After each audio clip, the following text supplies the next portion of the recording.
সড়কের দুধারে সারিবদ্ধভাবে সাজানো ধানের চারার আঁটি চলছে জমজমাট বেচাকেনা। হবিগঞ্জের বানিয়াচং উপজেলার ছিলাপাঞ্জায় প্রতিদিন বসে আমন ধানের চারার এই হাট। বিকেল থেকে শুরু করে চলে রাত ৯টা পর্যন্ত।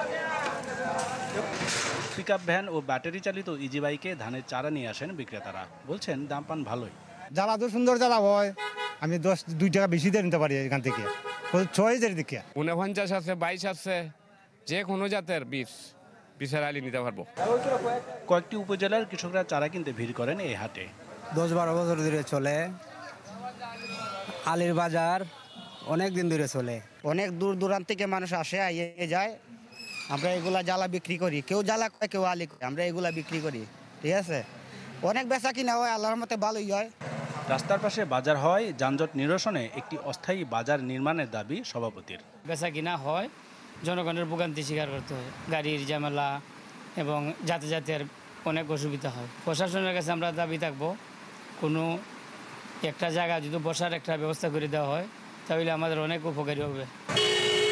বাজার নিয়মিত পরিদর্শন ও চারার গুণগত মান নির্ণয় করেন কৃষি কর্মকর্তারা। দিলেন সহযোগিতার আশ্বাস।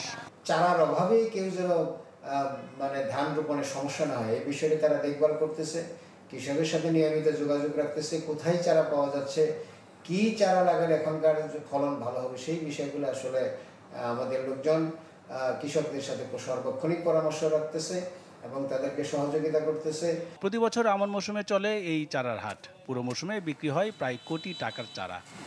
Desk report, channel 24।